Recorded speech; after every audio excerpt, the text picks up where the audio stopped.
Let's talk about game engines really quick. Game engines are tools used to make games. The purpose of engines are to give you everything you need to start making your game immediately. Without engines, we would have to write a bunch of backend code to do simple stuff. An experienced engine programmer could probably get that done in a couple of weeks, and that's just the basics. Now we have to write code for physics, lights, building the game to different platforms, and literally so much more. All this stuff takes months to years for a team to make something high quality. But we don't have to do any of this work because different teams and companies have done this for us with their own engines. At the time of writing, there are 3 major engines being used by indie developers: Godot, Unreal, and the one we're going to learn, Unity. These different engines all have pros and cons to them, but at the end of the day, they're just tools and you can pretty much make anything you can think of with any of these engines. I'm teaching Unity for a few different reasons. The major one is that that's the one that I know, but another really important reason is that Unity has a huge community. So that means if you ever get stuck, you won't have any issues trying to find someone to help you. And because it's been around for so long, you can pretty much find an answer to any question you might have online. So let's get started with downloading the Unity game engine. I'll have a link to Unity in the description. This is the homepage. To get access to Unity, we just click on download. Here you'll see a bunch of information about what Unity has to offer, but we don't need to read all that. We can just download Unity right away. And we're not actually downloading Unity, we're downloading Unity Hub. It's just a launcher that helps keep your projects and different Unity versions organized. And quickly, let's check over the different Unity plans that you might be eligible for.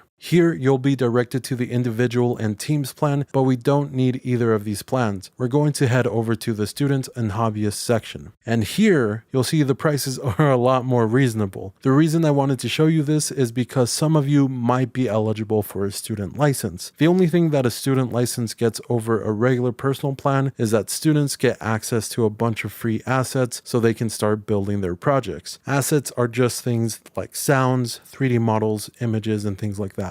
The personal plan doesn't come with any assets, and the only stipulation for this is that you have to make less than $100,000 in the past 12 months. And since we're just beginning, a lot of us are going to fall under this bracket, which is great because that means we don't have to pay anything. So in order to get your license, you have to make a Unity account to attach your license to. And this would be an excellent time to create your account.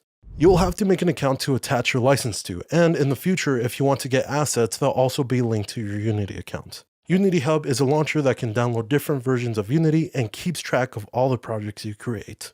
Your Unity Hub should be empty if you've never used Unity before.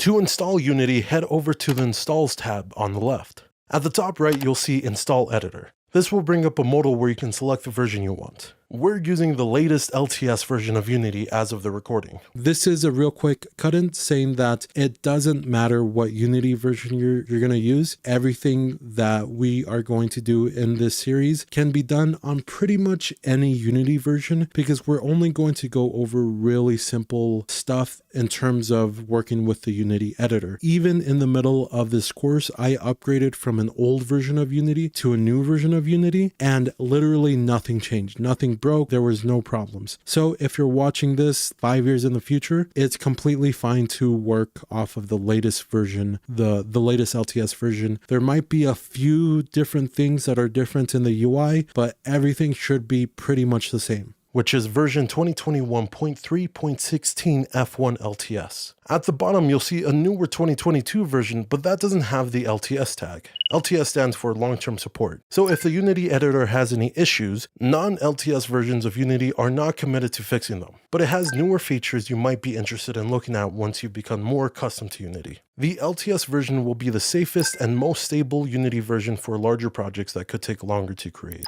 We're not diving deep into any features, and our project is small, so if you wanted to, you could download the 2022 version, but you may run into some issues if you start building more significant projects on that version. Once you click on the version you want, a new window will pop up. You should have Microsoft Visual Studio selected. This is the tool we will use to write all of our code. We'll also select WebGL build support to export our game in a format that itch.io will support. The documentation is also a nice thing to add. You have access to the documentation online, but if for whatever reason you can't get online, having a local version is helpful.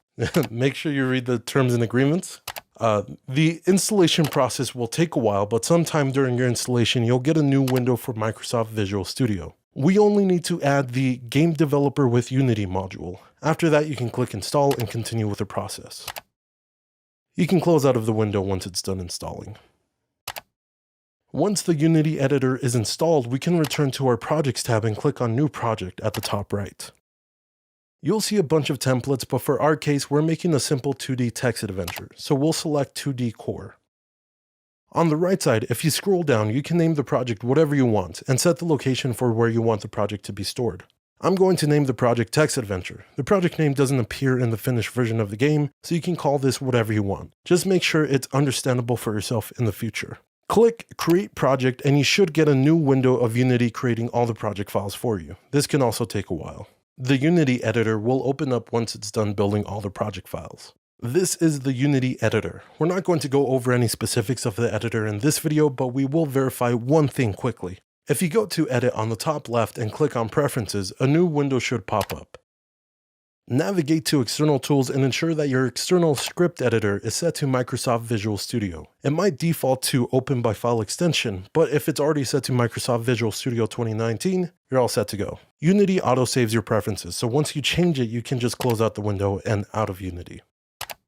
We want to change this to Microsoft Visual Studio because we want a feature called Intellisense. Intellisense is a fantastic feature where the editor can dynamically look at your code and help you finish writing the line of code you're on. It's a nice feature that drastically helps speed up the process of writing code. That's it for installing Unity. However, I will go over one more tool. Figma. Figma is a design tool used to create all sorts of designs. I've used this a lot to create UI designs for games, websites, and apps. It's a really powerful tool and it's free. I also use Figma to write our story tree. You can use paper and pencil or different app that you might like. I prefer Figma and I highly recommend it. In Figma, I also created a few different designs you can use in your project. You'll have to create a Figma account to download them, but it's a free and fast process to make an account. I'll have the link below to this page. I made these designs if you don't want to make your own art, but even if you don't want to use these assets, you should still create all the assets you see in the designs. 4 different button option designs. One for when a button is unselected, one for when a button is highlighted, one for when a button is pressed, and one for when a button is disabled. You should also have the main screen for your game. You can get as creative as you want with this. And the cursor is optional, but I feel that the default computer cursor usually doesn't work well in terms of fitting in with your game's design, and this does have a size limit of 32 by 32 pixels, so just keep that in mind when creating your cursor. An asset is a general term for anything we add to the game. A piece of code we write is an asset. Music, art, sound effects, and written dialogue. These are all assets. If you want to use one of these designs, I'll go over how to download it now. On the left side, you'll see the Pages section where you can scroll down and click on UI options. If you don't see the sidebar I'm talking about, make sure that you made and logged into your Figma account. Below the Pages section, you'll see the UI options categorized into different sections. Generic UI, Fantasy UI, and Hacker UI. You can move around the canvas by middle clicking and dragging on your mouse. You can download your favorite design by clicking on the first item below the UI you want and shift clicking the last item in that section. Then on the right side, you should see an Export tab. Click on the tab and you should see 6 selected, and to the right of that, a plus button. Click the plus, then click Export 6 layers. It will download as a zip folder. All you have to do is unzip it, ready for the following videos. In the Pages section, I also wrote a little story for you about a person that's late for a job interview. It's a simple story with blatant writing, but I think it works well to demonstrate a few game design concepts I'll discuss in the following video.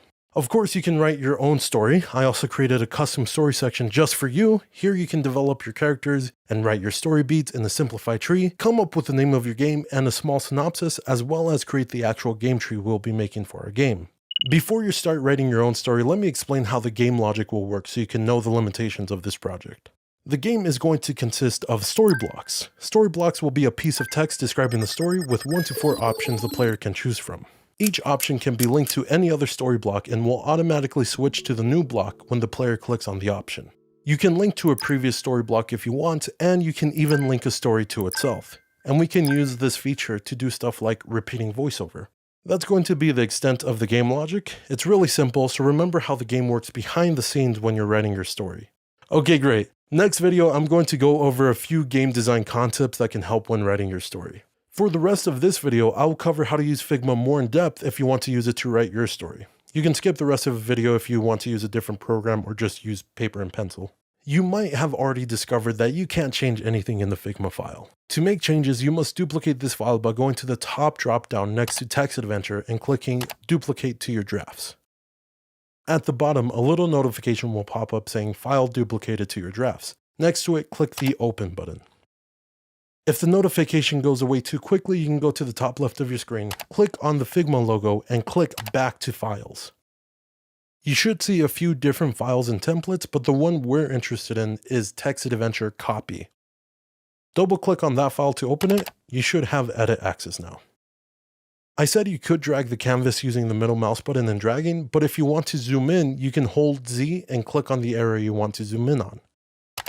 To zoom out, you hold Alt and Z and then click, and I'm using a PC, so if those don't work for you, blame Apple. If you click on a piece of text, you can see the text box surrounding it. Double clicking on a piece of text lets you edit it. If you want to bring an image, you can drag it in from your computer, then you can resize it by clicking on it and dragging the blue borders.